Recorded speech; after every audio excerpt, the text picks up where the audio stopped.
Sejam bem-vindos a mais um episódio de ABG, Paint Protection Family, contando a sua história. Roda da outra, e aí você faz ali sem investir R$1 naquilo, porque você já comprou o material. E são mais de 10 anos de carreira, e que você comentou 2014, que foi o seu começo? Esse é o segundo episódio dessa série, e eu estou aqui com o André e a Naninha da Nihon, um local que tem tudo pro seu carro. Tudo bem, gente? Tudo bem. Tudo bem, Zinha. É um prazer muito grande ter vocês aqui. Obrigado. E esse quadro é para eu contar um pouquinho a história de vocês. Eu vou fazer algumas perguntas, então vamos começar sem enrolação. Eu queria saber como começou a história de vocês com a estética. Com a estética, foi estética a gente tem... 2018, porque a gente veio pra cá em 2017. Então 2018 a gente começou a estética. Na verdade a gente não se importava muito com a estética não, né? Porque nessa época o serviço era muito desvalorizado. A gente lembra que a esquina aqui fazia um polimento de um carro por R$180. E aí a gente não acreditava muito, mas a gente começou a entender a estética, né? Do zero mesmo. E aí a gente conseguiu fazer uma coisa que eu acho que muda a vida de qualquer empresa. Você pegar um carro para fazer estética e quando o cliente vem buscar, ele procura o carro dele. Cadê meu carro? É aquele ali. Então assim, a gente começou a ter essa realidade e até hoje é assim, né? O pessoal deixa o carro aqui, às vezes o pessoal passa a reta do próprio carro dele. Cadê meu carro? Seu carro tá ali. Caramba, que legal. Porque hoje na estética, a gente sempre fala, né? Um bom polimento técnico e, obviamente, os produtos e tal, a gente transforma o carro do cliente, né? Então, isso é bem legal. Ainda mais agora que a gente tem produtos que falam, que trazem repelência, trazem mais brilho, esse tipo de coisa, eu acho que ficou bem melhor. Então começou em 2018. 18. Mas a Nihon tem 32 anos. Então como vocês começaram? Então, na realidade, nós começamos com a era do som automotivo. Legal, então o início da Nihon foi com som. Foi. E era Nihon Sound, não era garagem Nihon, desse tipo. A gente só mexia com o som mesmo, som automotivo. E vocês começaram prestando algum serviço ou vocês decidiram de cara abrir a empresa? Não, a gente começou porque eu era entusiasta. Então eu levava o carro para fazer som num lugar, alarme no outro, roda no outro. Entendi. E eu era entusiasta. Daí eu falei, quer saber, eu vou montar uma empresa, né, para mexer nos meus carros. E aí a gente veio evoluindo, né? Eu sou muito antenado no mercado, né? Então a gente veio fazendo as trocas de modalidade, né? E como que foi iniciar essa empresa? Quantos anos vocês tinham na época? Na realidade, eu montei uma autoelétrica com meu irmão, né? E aí eu tinha essa gana de mexer com... Na realidade não é a gana, eu sempre nunca gostei de cheiro de óleo, de graxa, pra mim não ia. E aí eu e a Naninha nos casamos, porque assim, ó, Nihon significa Japão. Né? O japonês ele não fala, ele não fala eu vou para o Japão, ele fala eu vou para o Nihon. Se você assistiu a Copa do Mundo que teve no Brasil, o japonês estava lá no Maracanã, ele gritava Nihon, Nihon, ele não gritava Japão, Japão. Nossa, interessante. Então, só que é uma sigla japonesa. Por exemplo, Nihonjin, né? Nihongaku é a escola japonesa, Nihonjin é o japonês. E aí quando a gente foi montar a autoelétrica, minha irmã, ela deu o nome. Pô, tem que chamar Nihon, que é Japão, né? Tá bom, Nihon. E aí quando a gente, com 21 anos de idade eu tinha, né? A gente foi morar juntos, que a gente comprou uma casa e eu falei, não quero mais saber de carro e tal. Aí a gente resolveu. Vendia roupa. E a gente ia se aventurar com outras coisas, montar varejão, essas coisas. Deu um aninho, eu falei, quer saber, obrigado. Eu preciso voltar pro mercado do carro. Então eu sempre falo, quem mexe com carro, vive carro, tem que ficar no carro. E aí a gente retornou pro bairro e montamos a Nihon Sound. Aí é onde entra a Naninha, que daí ela já entrou trabalhando. Ela sempre foi financeiro administrativo. E aí faltava dinheiro, eu cobrava ela, não era eu que não trazia o serviço, o dinheiro tinha que ser com ela. E aí a gente veio até hoje, né? A gente veio Nihon Sound, a gente teve Nihon Motors. Custom, teve a Nihon, primeiro foi a Sound, depois a gente abriu a Custom, depois teve a Nihon, A Motors. Nihon Motors, Que era depois venda de teve carro? Nova Nihon, e Verdade. depois Nihon Campinas, Garage Nihon. A gente foi só adequando os nomes. Legal. Então vocês começaram com o som, o custom era a customização com vinil? O Custom era a parte que acho que você nasceu. É. Porque assim, o Custom foi Ah, o lançamento dos Velozes e Furiosos. Então, Velozes e Furiosos nasceu e virou Custom por quê? Porque era aquela época Tuning, né? Que fazia Era os o para-choques, essas neon embaixo do carro. Porque a Nossa, febre que Velozes e legal. Furiosos trouxe assim para o mercado. Inclusive, na minha e até concepção... hoje, né? Mudou totalmente Exato. o mercado. É que na minha concepção, para quem mexe com carro, os Velozes e Furiosos é tipo Referência. a nossa, Pré-requisito É, pra você gostar de exato. carro é você ter assistido. porque os primeiros Velozes eles eram feitos com carros que customizadoras faziam nos Estados Unidos, né? E tipo eles convidavam, então o pessoal naqueles encontros que tinha nos rachas eram os carros originais de rua, Legal. de pessoas. Que daí o pessoal levava para fazer a gravação, alguma coisa assim. Agora virou uma mega produção, né? Mas você pega os primeiros Velozes, é bem aquela coisa de rua, né? Então aquilo Folhas lá. enormes. E agora eu fiquei curiosa. No tempo de Nihon Custom, tem algum projeto super diferente que vocês fizeram? Tem, mas eu não tenho o arquivo dele, que foi o Golf. O Golf. Golf? Tem na parede. O Golf tem, será? Golf. Tem na Eu vou mostrar parede. pra vocês. Porque o Teve- Golf foi assim, né? Que a gente falou, vamos fazer exatamente como se fossem os Velozes. Não tinha Golf nos Velozes, mas era assim, vamos botar body kit Oettinger, roda da Porsche e o som Nossa, pesado. E eu relutei muito, que o carro era todo feito. E aí o pessoal falou, agora tem que botar o neon embaixo do carro. Falei, nunca, não vou botar. Daí, como era um carro que a gente tinha como um car show da Nihon Custom, eu instalei as lâmpadas, mas eu não ligava.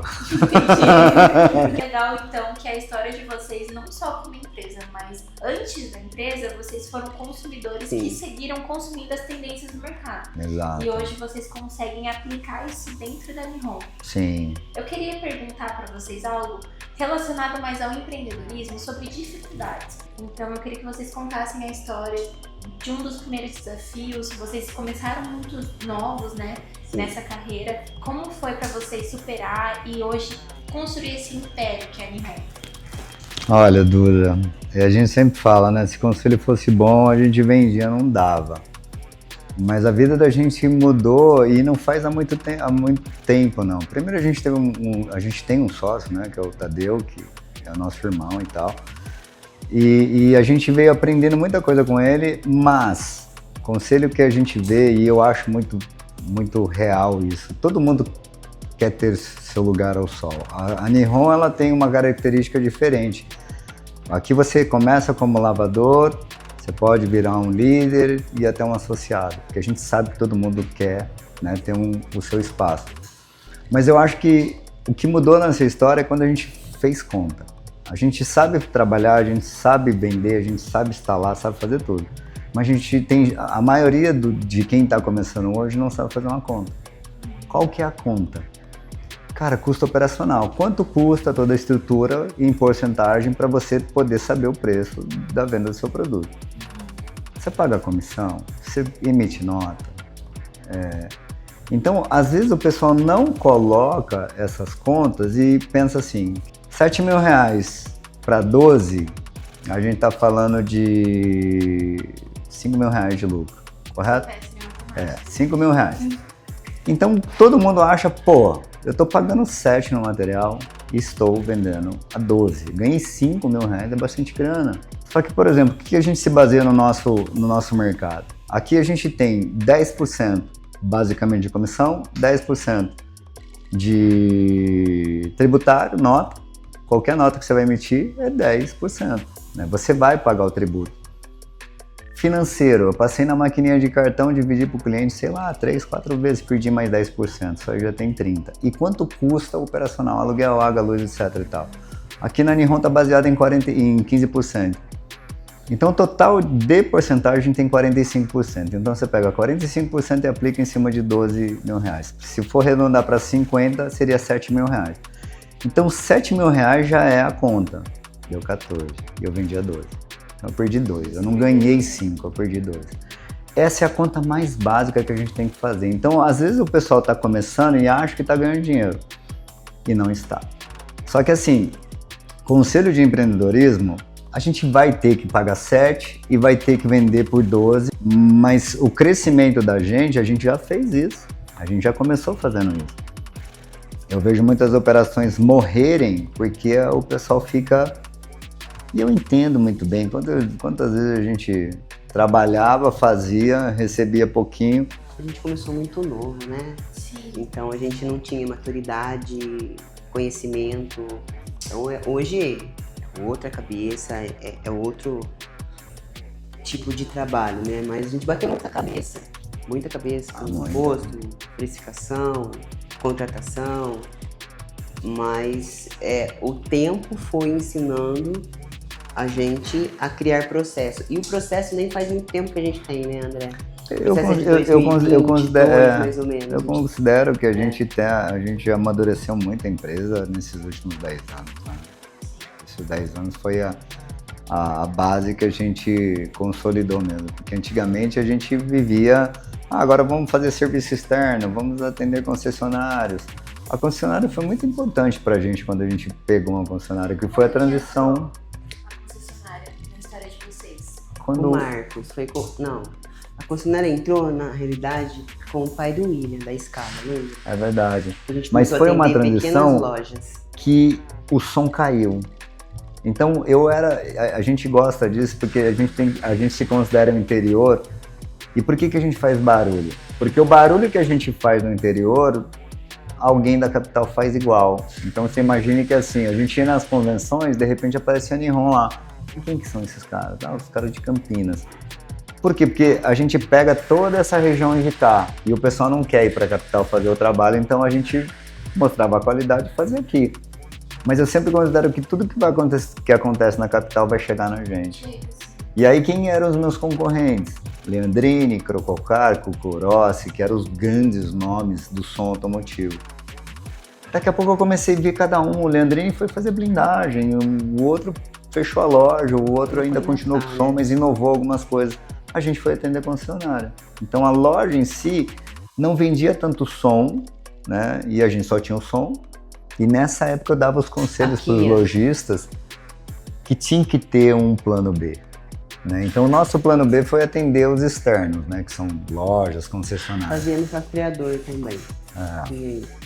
Então a gente sempre teve esse plano B de fazer coisas, né, de externas para a gente manter a operação. E aí hoje o mercado está aquecido, né? Muito. Porque estética, a parte de películas, assim. A Nihon passou por várias transições aí. Passou pela fase de Velozes e Furiosos, que particularmente foi a minha parte favorita dessa conversa, porque eu achei super legal e eu não sabia que vocês passaram por essa transição. E hoje vocês têm tudo. É igual o slogan, tem tudo pro seu carro. Então, mecânica...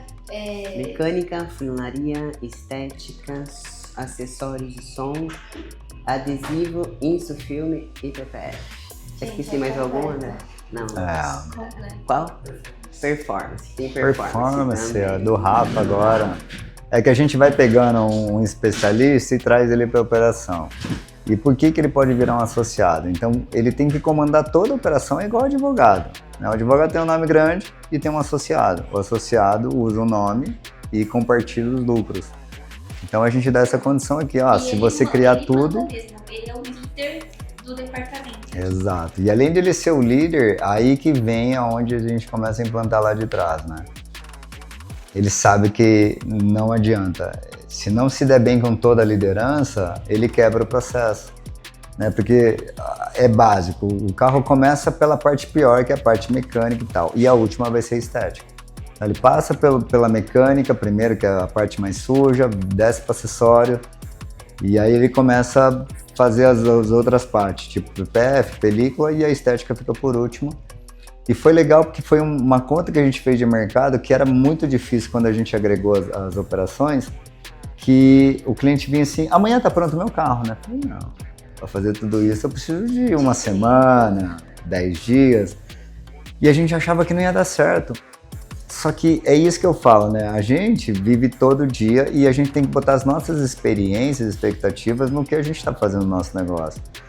Eu também já estava de saco cheio, às vezes eu tinha que levar o carro para instalar alarme num lugar, trocar pneu no outro, a roda, fazer isso, fazer aquilo, então a gente não tem mais tempo. Então a dinâmica do ser humano mudou. Então quando a gente encaixou esse processo sem querer, não foi um estudo, mas foi sem querer, daí todo mundo, eu vou deixar aqui, você vai fazer tudo? Então eu pego no final de semana, sim. E aí começou a dar certo, que tipo assim, ele deixava o carro mais tempo, mas quando ele viesse buscar estava tudo pronto. E aí a gente começou a incrementar um pouquinho mais de operação.